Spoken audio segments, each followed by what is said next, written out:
अस्सलामु अलैकुम वरहमतुल्लाहि वबरकातुहू। मोहतरम सामीन, उम्मीद है कि आप हज़रात खैर वाक़ियत से होंगे। अल्लाह ताला आप सभी को सही सलामत रखे, ईमान की हालत में रखे और जब तक भी ज़िंदा रखे ईमान के साथ ही ज़िंदा रखे और वापसी पर ईमान नसीब फरमाए। दोस्तों, हज 2023 में जाने वालों को सबसे ज़्यादा चिंता इस बात की हो रही है कि हमें फ़लाइट के बारे में कैसा पता चलेगा कि हमारी फ़लाइट कौन सी तारीख़ की है। इसके बारे में हम कैसे जानें। तो दोस्तों, आज इसी के बारे में मैं आपको बताने वाला हूं और आप हजरात ने जो सवालात किए हैं, जो मसाइल पूछे हैं, उसके बारे में भी आपको मैं बताने वाला हूं। सबसे पहले फ़लाइट के बारे में आप सुन लें।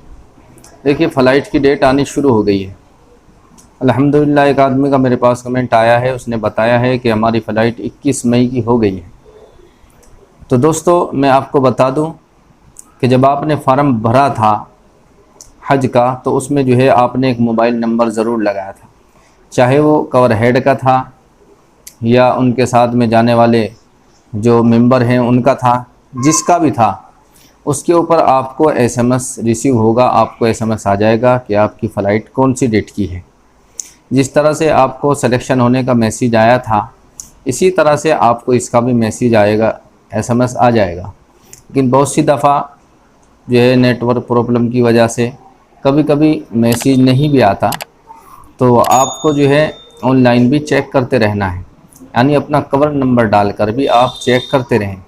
जब कवर नंबर डालकर आप चेक करेंगे तो आपके जब स्टेटस खुल के आएगा तो उसके ऊपर मुकम्मल डिटेल आपको मिलेगी, यानी आपकी फ़लाइट का नाम क्या है, उसका नंबर क्या है और वो कौन सी तारीख़ की है, किस वक्त की है, रात की, दिन की, पूरी, बल्कि रिटर्न भी आएगा कि आपको उधर से वापसी कौन सी तारीख़ में होगी और कौन सी जो है एयरलाइन से होगी और किस वक्त होगी। तो ये पूरी जानकारी जो है उसमें आपको अच्छी तरह से मिल जाएगी। आप उसे दिन में 2-4 बार चेक करते रहें ताकि आपको जो है ख़बर हो जाए, मालूम हो जाए। इसी तरीके से फैसल खान भाई, इन्होंने कहा है कि हाजी साहब, मैं यूपी से, मेरे वालिद और वालिदा हज पे जा रहे हैं, उनकी फ़लाइट की तारीख़ 21/5/2023 की हुई है, तो क्या लखनऊ हज हाउस में एक दिन पहले जाना पड़ेगा या 21 मई को ही? कुछ लोग कहते हैं कि एक दिन हज हाउस में रोका जाता है। और पासपोर्ट लेने कितनी तारीख़ को जाएं? जवाब ज़रूर देना, मैं आपके जवाब का मुंतज़िर हूँ। जज़ाकल्लाह। भाई फैसल खान, मैं आपको बता दूं, माशाअल्लाह अल्हम्दुलिल्लाह, अल्लाह का शुक्र है। सबसे पहले मैंने ये ख़बर आपकी ही सुनी है कि आपकी फ़लाइट की डेट आ गई है। बहुत लोग इंतज़ार में हैं। अल्हम्दुलिल्लाह, अल्लाह का शुक्र अदा करें, 2 रकात शुक्राने की पढ़ें। देखिए, एक दिन पहले जाने के बारे में मैं आपको बता दूं, ये हर साल कहा जाता है।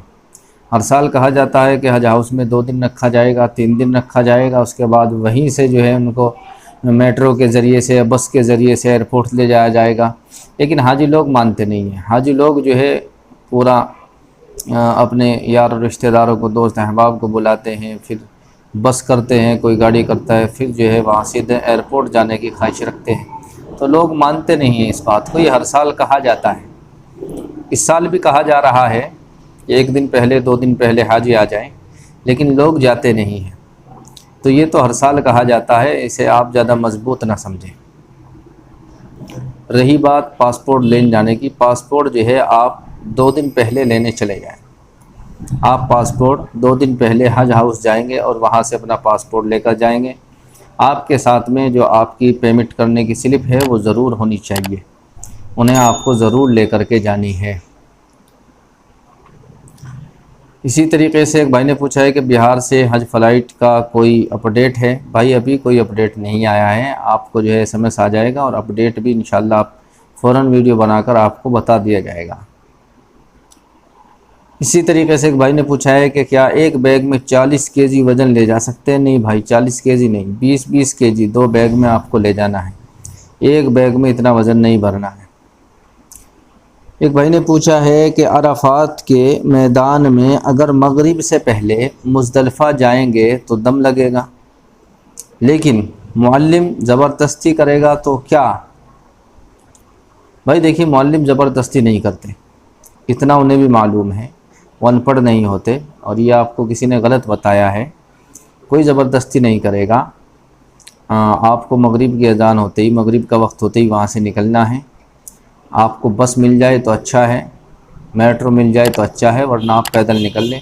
तकरीबन 8-9 किलोमीटर की दूरी पर जो है।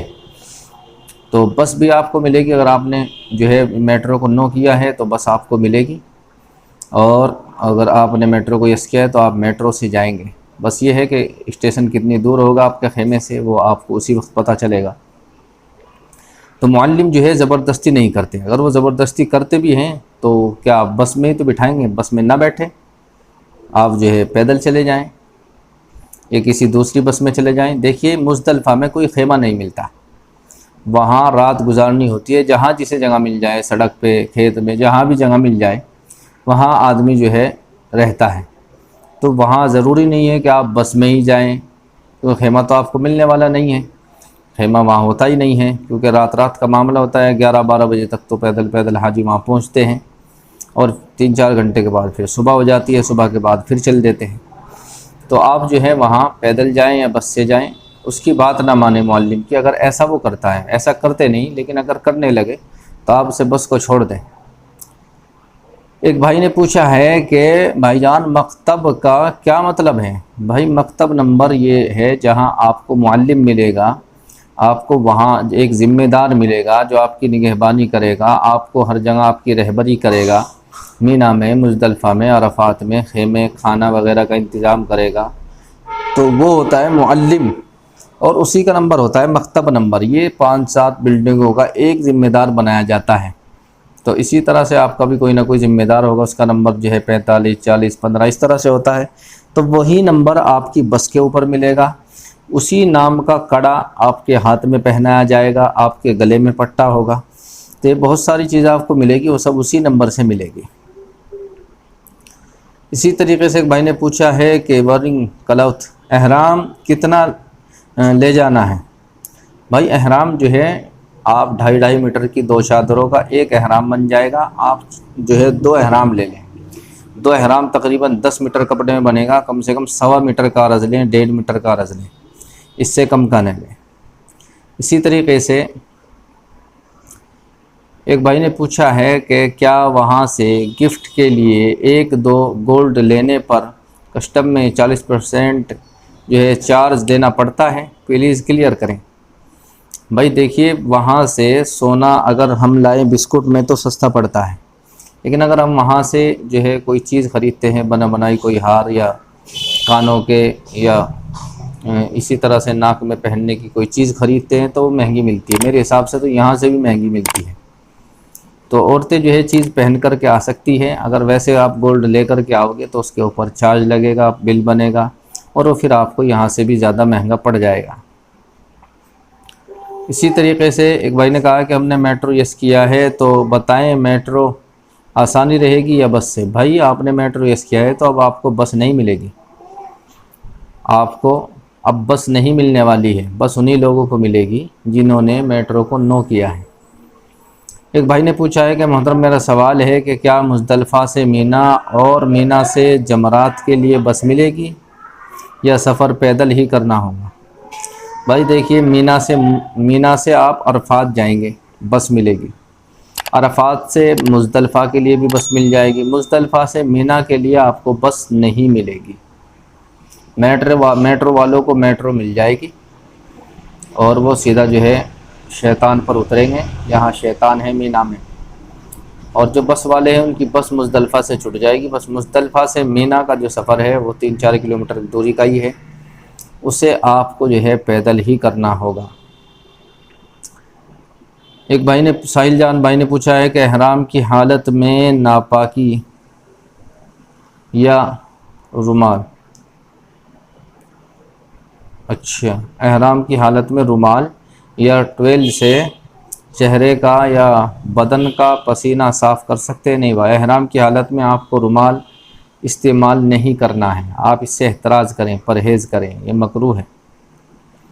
इसी तरीके से एक भाई ने पूछा है कि हाजी, हम सऊदी में एक कुर्बानी करें। इंडिया में मेरा छोटा भाई, उसके उसकी पैसा सब एक बड़े जानवर कुर्बानी करेगा, उसमें से 7 नाम आते हैं, उस पर हम और मेरी बीवी का नाम देकर कुर्बानी करेगा। भाई देखिए, कुर्बानी आपका छोटा भाई करेगा, उसके पैसे लग रहे हैं, तो आपकी कुर्बानी नहीं मानी जाएगी। आप अगर उसे पैसे दे दें हिस्से के कि ले भाई आप पूरा जानवर लेंगे, उसमें से 2 हिस्से हमारे रख लेना, जो इतने पैसे आए हमारे से ले लो या ले लेना, तो इससे जो है काम चल जाएगा। अगर वो अपनी पूरा जानवर करता है, आप उसमें से 2 नाम रखोगे, तो इस तरह से आपकी कुर्बानी नहीं होगी।